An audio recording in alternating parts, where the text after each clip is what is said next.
हे पहा, मस्त खमंग आणि खुसखुशीत तळणीच्या तिखट पुऱ्या झालेल्या आहे। एकूण एक पुरी मस्त फुललेली आहे आणि पुऱ्या अजिबातच तेलकट झालेल्या नाही। आज आपण तेलाचे अजिबात मोहन न घालता आषाढ महिन्यात स्पेशल तळणीच्या तिखट पुऱ्या, ज्यांना बऱ्याच ठिकाणी तळणीचे धपाटे किंवा मसाला पुरी असेही म्हणतात, कशा करायच्या ते पाहणार आहोत। या पुऱ्या एकदा बनवल्या तर 7 ते 8 दिवस चांगल्या राहतात, अजिबात खराब होत नाही। तुम्ही या पुऱ्या मुलांना डब्याला किंवा प्रवासालाही नेऊ शकतात। आषाढ महिन्यात घरोघरी पुऱ्या, कापणे, धपाटे, रताळ्याच्या दशम्या, भोपळ्याचे घारगे करण्याची प्रथा आहे। कापण्या, धपाटे, रताळ्याच्या दशम्या यांच्या रेसिपी चॅनलवर मी आधीच अपलोड केलेले आहे।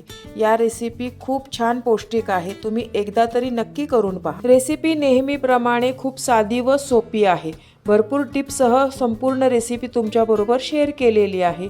कुठेही स्किप न करता व्हिडिओ पूर्ण पहा। चला तर मग या खुसखुशीत तळणीच्या तिखट पुऱ्या कशा करायच्या ते पाहूया।